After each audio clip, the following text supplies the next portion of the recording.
يا أيها الذين آمنوا كتب عليكم الصيام كما كتب على الذين من قبلكم لعلكم تتقون. أعوذ بالله من الشيطان الرجيم. بسم الله الرحمن الرحيم، والصلاة والسلام على أشرف الأنبياء والمرسلين سيدنا محمد وعلى آله وصحبه ومن تبع نهجهم بإحسان إلى يوم الدين. أما بعد، إخوة الكرام، السلام عليكم ورحمة الله وبركاته. Comme d'habitude, on va essayer de répondre à certaines questions grâce à l'aide d'Allah subhanahu wa ta'ala et son soutien. Qu'Allah subhanahu wa ta'ala nous facilite la réponse, qu'Allah subhanahu wa ta'ala accepte nos jeûnes et qu'Allah subhanahu wa ta'ala accepte nos prières et nos bonnes actions dans ces mois bénis de Ramadan. Question. On sait, comme c'était venu dans le hadith, la question ici, c'est comme c'était venu dans le hadith, que celui qui a aidé quelqu'un, un musulman à rompre pour son jeûne, celui qui aide quelqu'un à rompre pour son jeûne, il aura une récompense pareille que la récompense des jeûneurs, sans que la récompense des jeûneurs sera diminuée. Donc la question est que, est-ce que aider un jeûneur à rompre pour son jeûne, est-ce que ça veut dire les jeûneurs pauvres seulement, ou même si j'aide un jeûneur riche, quelqu'un qui a de l'argent, est-ce que si je l'invite ou je l'aide à rompre pour son jeûne, est-ce que ça c'est inclus ou pas? La réponse est que Nabi sallallahu alayhi wa sallam a dit Man fattara sa'im, celui qui a aidé un jeûneur à rompre pour son jeûne, sa'im. Donc il n'a pas précisé pauvre ou pas pauvre. Donc tous les deux sont inclus. Tous les deux sont inclus. Et ça veut dire, si vous aidez un jeûneur à rompre pour son jeûne sans tenir compte de sa situation, il a le moyen, il n'a pas le moyen, il est pauvre, il n'est pas pauvre, ça, il faut savoir que la miséricorde d'Allah est large pour tout contenir.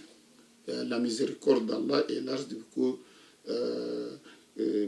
pour tout contenir, donc même les riches est inclus là-dedans. Donc voilà ma réponse à ce qui concerne cette question. Maintenant, une autre question. Il parle de quelqu'un, il a dit le jugement de celui qui a jeûné 26 jours dans son pays. Quelqu'un qui a voyagé. Et il a jeûné 26 jours dans son pays. Et après, il a voyagé pour un autre pays qui a été en avance d'un jour. Donc, les jours de la fête étaient les 29e jour. Ça veut dire les 29e jour, et c'était les 28 chez lui, parce qu'il y a un décalage des jours. Ça veut dire là où il venait de chez lui, il y a un décalage d'un jour en faveur du pays destinataire. C'était 26 jours. Après, il a voyagé dans un autre pays qui est en avance d'un jour. Et ce pays a rompu le jeûne le 29. Le 29 dans ce pays est égal 28 pour lui. Est égal 28 pour lui. Qu'est-ce qu'il devait faire? Est-ce qu'il jeûne les jours même de leur fête? Est-ce qu'il rompt les jeûnes? Et s'il rompt les jeûnes, est-ce qu'il rattrape un jour ou pas? C'est la question. Maintenant, la réponse. Quand vous voyagez dans un pays, vous prenez les jugements de ce pays. Ça veut dire que quand quelqu'un qui a jeûné 26 jours chez lui, dans son pays d'origine, et après il a voyagé dans un autre pays, maintenant c'est les règles de ce pays-là qu'il devait suivre. Il fait partie de cette communauté. fait partie de cette communauté.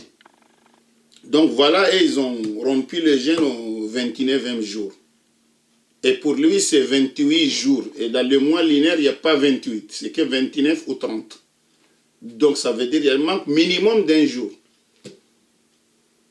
Quoi faire? Déjà, il devait rompre le jeûne avec les gens. Et ça, c'est la vie prépondérante de rompre le jeûne avec les gens. Et après, il rattrape un jour. Pourquoi rompre le jeûne avec eux? Pourquoi pas jeûner discrètement comme certains le disent? Parce que le Nabi sallallahu alayhi wa sallam a dit Sawmukum yawma tasumun. Votre jeûne, les jours que vous jeûnez. Il parle de la communauté. Votre jeûne, les jours que vous jeûnez, tout le monde. Wa fitrukum yawma tuftirun. Et votre fête, la coupure de jeûne, la fête, c'est le jour que vous fêtez. Donc, il ne devait pas être à part. Les gens sont... Tout le monde a fêté. Et lui, il va gêner. Non, ce n'est pas comme ça. Il doit rompre les jeûnes avec les gens de ce pays. Et après, il rattrape un jour. Et si le nombre de jours était égal, ça veut dire 29 jours dans le pays de destination et 29 jours chez lui, dans ces cadres-là, il ne rattrape rien. Et si c'était 30 jours dans les pays de destination, mais pour lui, il était en décalage, c'était 29 jours. Ça veut dire, ils ont rompu les jeûnes à 30 jours, et pour lui, c'était 29 jours. Dans ces cadres, il ne rattrape rien. Il ne rattrape rien parce que les mois, c'est entre 29 et 30, donc ce qu'il a fait, c'est assez. Donc dans ces cadres-là, on ne lui demande pas de rattraper. On lui demande de rattraper s'il y a moins. On lui demande de rattraper, c'est le moins. Et si c'est 30 jours chez lui, et le pays de destination, c'était le 29e jour. S'il gêne avec eux, il va gêner 31 jours. Donc, comme il n'y a pas de 31 jours, dans ce cadre-là, lui, il rompt le jeûne, mais il ne déclare pas. Il rompt le jeûne, mais il ne le déclare pas, mais il ne gêne pas 31 jours. J'espère que j'ai répondu à cette question. Il y a une autre question ici. Quelqu'un qui a dit le jugement de celui qui a pris un avion après le Fajr. Ça veut dire quelqu'un qui jeûne le mois de Ramadan, il a pris Suhour, voilà le Fajr est arrivé, il a pris l'avion à partir de le Fajr, étant en jeûne, il a voyagé. Après 7 ou 6 ou 7 heures, il était dans l'espace. Il a constaté que l'espace qu'il a rentré, le soleil a couché. Qu'est-ce qu'il faut faire? C'est qu'il n'a pas gêné que 5 ou 6 heures, mais voilà, il voit l'obscurité. Dans ce cadre, c'est un bonus, il rompt le jeûne. Parce que si tu es dans l'espace, vous prenez le jugement de l'espace. Donc dans ce cadre, il rompt le jeûne et il compte ses jours. Il compte ses jours. Et vice-versa, même le contraire. S'il commence le jeûne, après se prolonger aussi, il doit tenir jusqu'à... ça, comment ça s'appelle? Si c'est quelques heures, il tient jusqu'à la fin. Donc, on prend le jugement de l'espace. Même si on monte dans un avion, voilà, il quitte l'avion. C'était le matin ici. Quelques heures, 2 heures, 3 heures, on a rentré dans un espace que voilà la nuit. Il fait nuit. Dans ces cadres-là, il rompt le jeûne et voilà. C'est Allah subhanahu wa ta'ala qui l'a donné et le jeûne est compté. Donc, ça, c'est ce qui concerne cela. Wa sallallahu alayhi wa sallam wa sallam.